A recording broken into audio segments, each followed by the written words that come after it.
That's nikiwa Coast. Unajua Coast wanauza sana ile unga. Yeah. Ile unga. Nikiwa Coast nimetumika. So you used to be a supplier? Yeah, na ilikuanga most of the time ni kitu mbaya juu unakujanga mnakosana juu ya doo, inakuwa tena wanakuinda, tena unaona. Tena ni hard to survive. Mimi nishaika na beshte yangu alikuwa anauza hizo vitu akakula pesa. Tumelala tu hivi. Nasikia tu block imeanguka kando yangu. Kumbe ameangusha block kwa kichwa yake. Unaona? Anatetemeka na mke mtu anatetemeka. Ilikuwa picha mbaya sana na hiyo ni kitu yenye sijai forget kwa life yangu. Na kanga hivi chini nakumbuka tu vile huyo boy aliendanga. Mlikuwa na yeye? Yeah, tulikuwa naye tumelala tu kwa veranda na dozi. So they came and dropped the block. Ile garage tu walikuja tu na wakasimama vizuri na wakainua juu na wakaiachilia. So that's how risky the street is. Yeah, street unaweza fanywa anything. So ulibadilika kivipi? Ulikuwa unaniambia drugs uliziacha kivipi? Tukimalizia ndio tupatie sasa usanii wako, manake naona muda unatumaliza. Drugs. Niliamua kujitrain ile uzoefu, yani kuzoea kukaa bila kutumia kitu. The more nilikuwa nakaa na ilenga na kuwa busy nikifikiria kitu kama drugs, naenda naandika mangoma nini, najimake busy tu, yani na try tu kujipush. Hata kama hakuna kitu na organize ka event, watu hata kama ni 10 wanakuja wananisikiliza nikiimba juu talent yangu iko sawa kabisa. Yeah, ndio one thing ilikuwa inani drive ni talent yangu. Nilikuwa na feel juu nilikuwa nikiimba watu wako wow, mse yako unique. Yeah. Na hivyo ndio uliovercome. Hivyo ndio niliovercome. Sasa hii unajua umekuwa msanii tajika. Yeah. Ambapo umeweza kutambulika. Umeniambia kwamba Rayvanny pia amenotice kazi yako, sivyo? Yeah, Rayvanny. Unaweza tupea mistari 2 tukifunga? Mistari 2. Kuna ngoma yangu mpya nimefanya inaitwa 22. Mwanzo unafanya umesema dance hall, sio? Nafanya dance hall. Nenda hivi. Sipendi mauongo ngongongo, inanichanganyanga ubongongo, na vile unapinda mgongongo, unatesa mtaandri kongongo. Ni kama moja, ni kama 22, anipe soda, zikuje 22, ni kama moja, ni kama 22, anipe soda, zikuje 22. Usinilete umanki, ukiniletea umanki we nite big man, mindo superman tena mindo better man. Cinderella ni scandal, ni shida kama utanipa namba. Nani bamba na hizo style kwanza vile unavosakata rumba. Na sulisema nijaribu mara moja, ijapita siku na bado mimi na ngoja. Na nimekuwa nikingoja toka morning, nimewekeza ganji yangu kwa kohani. Ati sipendi mauongo ngongongo. Yeah. Wow, lyrics zingine inoma sana. So tukimalizia nataka upeane kwa wale vijana ambao wako kwa street, the advice to wale vijana, unaweza waelezea nini na ndio pia wao waweze kubadilika na wafike kiwango ambacho umefikia? Wewe boy uko hapo kwa street na una feel life imekuwa hard sana. Life ijakuwa hard. It's up to you to decide for your life. Na maisha niko kwa mkono wako. Ukiamua kufunika utafunika, ukiamua kufunua utafunua. Na ita light. So chase what you love kwa sababu life pia ni fupi. Unaona? You have to do the right thing now. Story yako ya legendary unaijenga tu sahi. You want to live like a normal human being ama a legend. Ama you want to achieve your dreams. It's up to you. So tufanye kitu ya maana, tuachane na mambo mengi. Kama unajua unaweza cheza ball, focus on your football. Na inaweza kusaidia mahali na usaidia watu wengine. Talent pays. Yeah, talent pays more than hizo vitu zingine zote. Thanks so much, Brayo. Nime appreciate for your time. Yeah, thank you. For my good viewers, I believe this is a touching story that most of you would love to listen and watch. Until next time, I'm your host, Jael Msumba.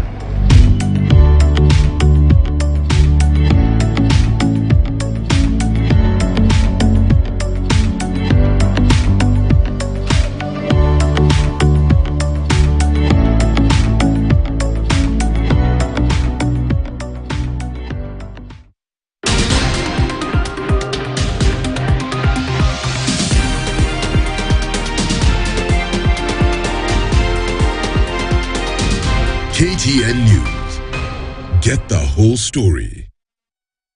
As extreme weather and natural disasters are prevailing in Africa, we ask, how many of the promises from last year's United Nations Climate Conference, also known as COP26, were delivered in 2022? On this week's edition of Our Voices, we will compare the outcome from this year's COP to last year and examine how global norms can further assist African nations in achieving climate justice. And most importantly, what role African women will play in the process.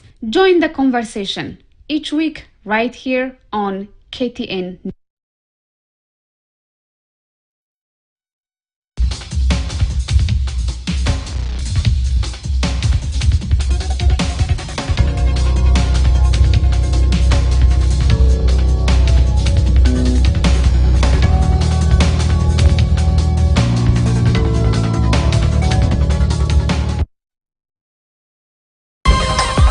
We are aware there are other challenges, including the muggings in Nairobi. As I said yesterday, the command has been changed. Over and above the command, part of this meeting was to discuss how to make Nairobi safer in the shortest time possible, and therefore... You can catch this and more short stories on KTN News YouTube Shorts page. Simply dial *544# or go to the My Safaricom app to get your 1 GB of YouTube bundles for just 10 shillings. Bambika na shorts kila siku. Check stories za kila kitu. Sika 1 GB na 10 bob. Dial *544#. Now you can watch and create YouTube Shorts videos on Kenya's fastest and most reliable network.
KTN News.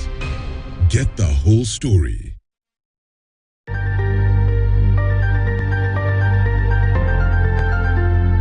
Retirement. To some, it is a time of rest, relaxation, traveling the world, pursuing your passion. But to others, it is a time of pain, unable to meet your basic needs of healthcare and even shelter. How do you prepare for it? What are the challenges that do come with retiring in Kenya, and how do you avoid them? The understanding of pension is that you are paid a pension to enable you maintain your social standing and status even after you retire. It's very embarrassing to know the kind of PS, the pensions PSs are getting. My own PS has not even reached 15,000 a month. We come back home with nothing. We go to the hospital. If you have not paid your NHIF, you are doomed.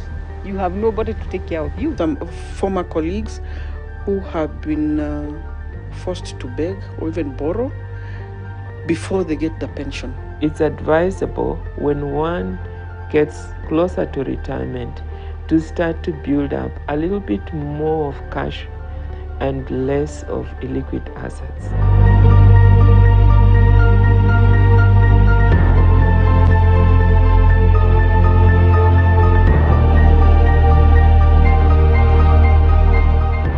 Retirement seems far for many, especially in a country dominated by youth who constitute over 60% of the population. Have you thought about retirement, and if yes, under what context? For me, I haven't. I won't lie on that. because of our working environment here in Kenya, especially when you are self-employed. Yeah, we work on probability. You don't know whether today you are getting business, so we live by God's grace. Nimefikiria lakini ni retirement kwanza, ni hustle, then nijiweke job yangu. Okay, me I think someone should, like, let's say when you start working, you should be saving like at some point and start investing. By the time you get old, you should have invested at some places so that you can just relax and spend your money.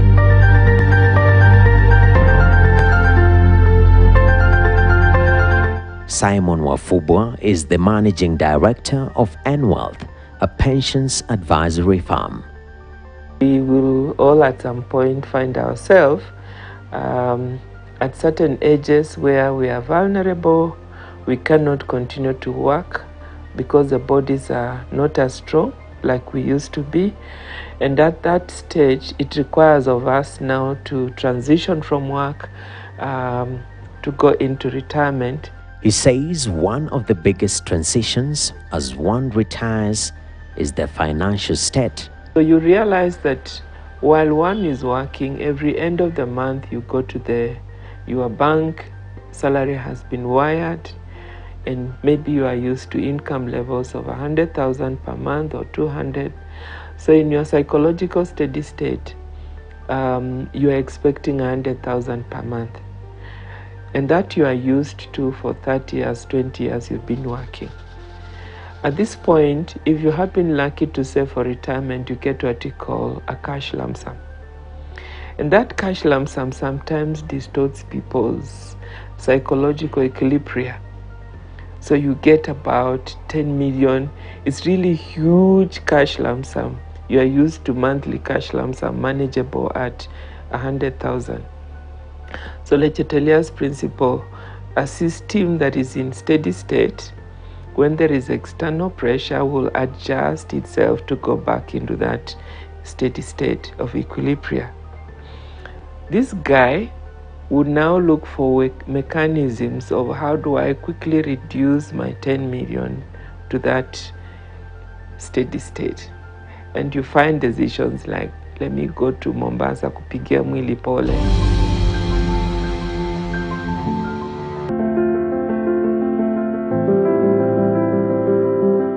Meet Leila Kula at her old working place at the Kenya Law Reform Commission, where she was the principal librarian before retiring a month ago. I started off as a clerk in the library, but I've risen through the ranks by going for various trainings. With a career spanning 4 decades as a civil servant, retirement has always been in her mind.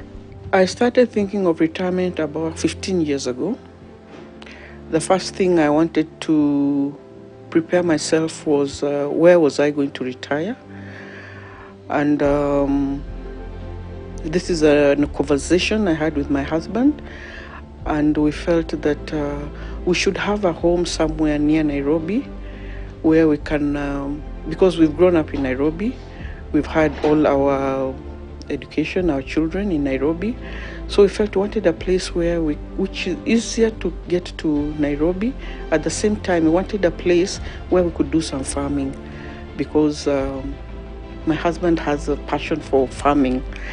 So we decided to settle in, buy a farm in Machakos.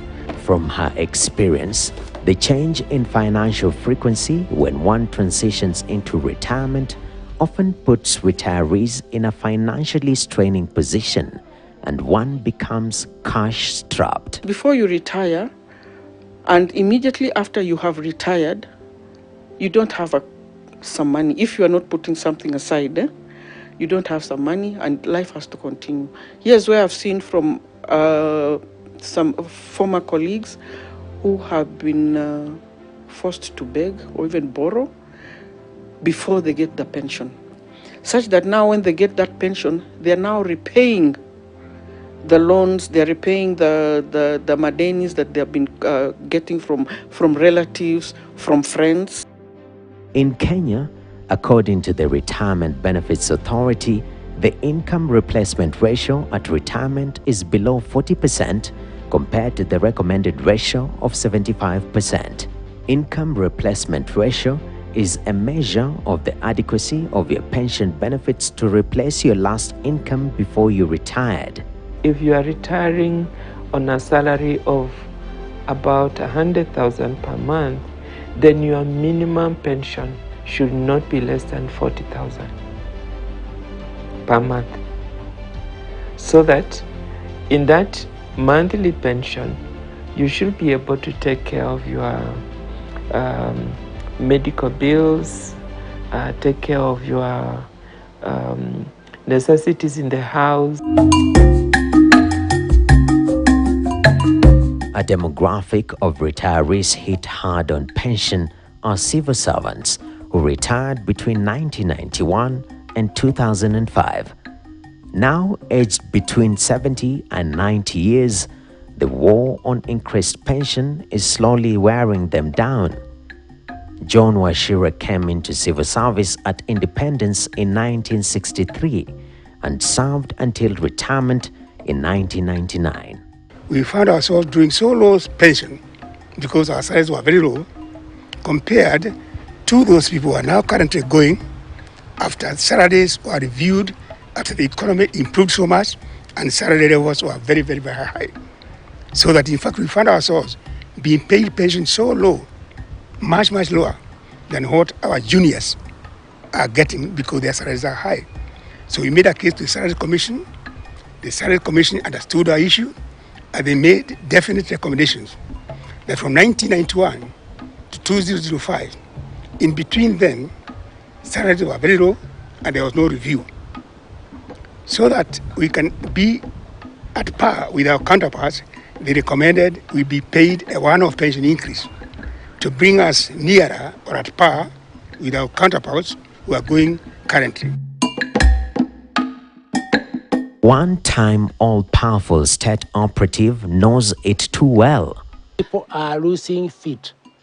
We link up with former Provincial Commissioner Joseph Kaguthe, who retired in 1999. He is now a frustrated man with pension being at the heart of his tribulations. The group 91 to 205 is very embarrassing to know the kind of PS, the pensions PSs are getting. My own PS has not even reached 15,000 a month. How much do you think I get?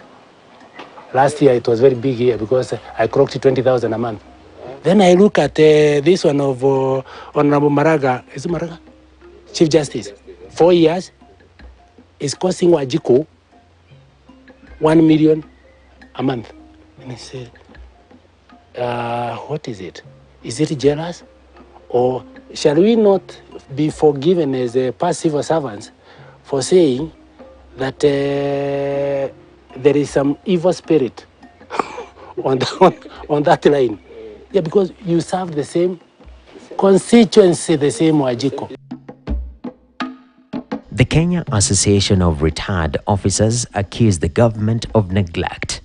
Incidentally, the documents that were produced by SRC were launched by the president himself in 2015, which means from that point they were handed over to the National Treasury.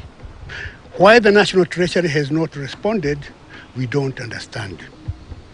But it's 5 years down the line, pensioners continue to suffer. The government, for reasons we don't understand, has refused to implement that package. And nobody is saying the reason why. Other than the delays and low pension payouts for retirees, in comes another big challenge. You start getting sick, you start getting ill. And the fact that when you are working, you have a medical cover, which means when you're not feeling well, you just go to hospital and you're treated and the insurance covers that. But now you find you're now not on that insurance. The medical, you do not have the medical insurance, which means you'll resort to either going to maybe over the counter, and maybe some illnesses do not require the over the counter. You really need proper medical checkup. I've experienced a time of getting sick, spending a lot of money in the hospital, buying drugs, and so forth. We go to the hospital. If you have not paid your NHIF, you are doomed. You have nobody to take care of you.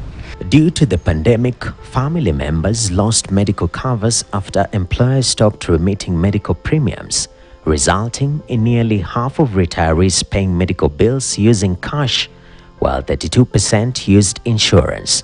Often that when people get to retirement, they are extremely asset rich but cash poor. So they are rich poor.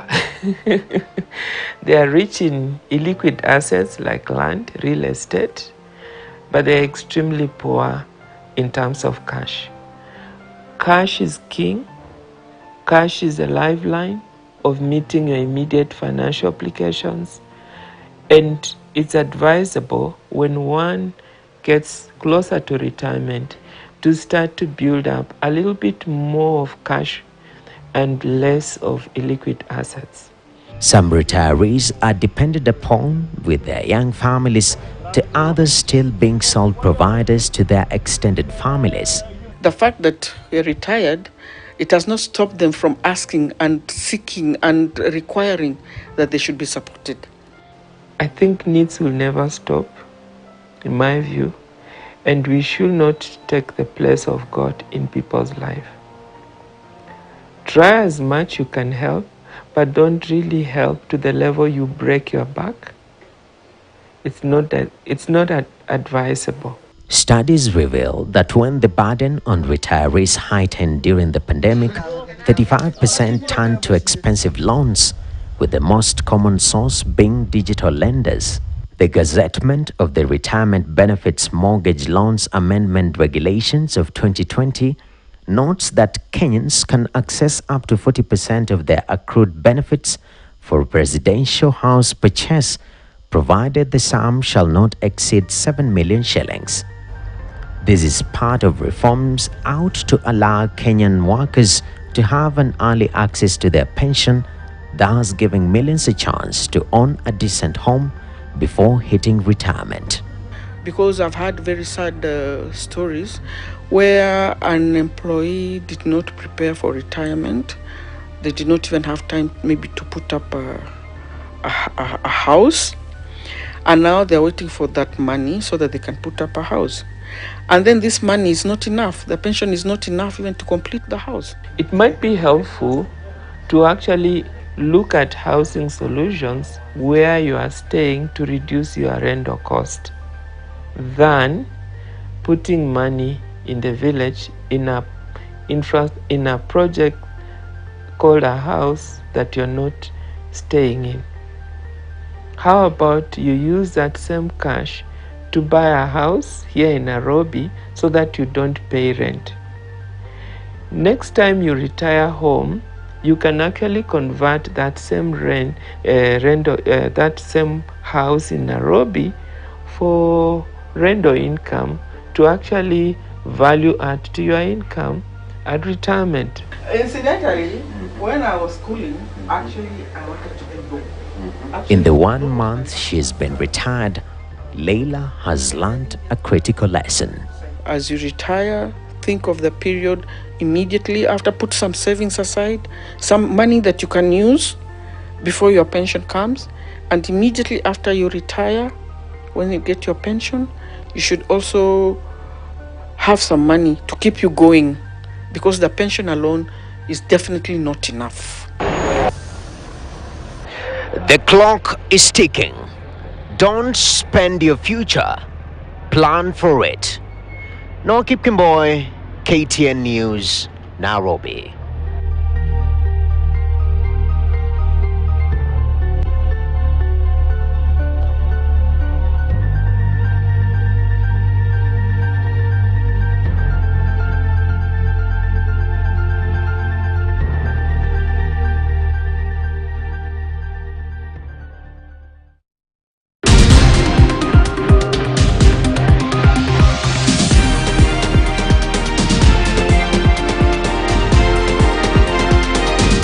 KTN News. Get the whole story.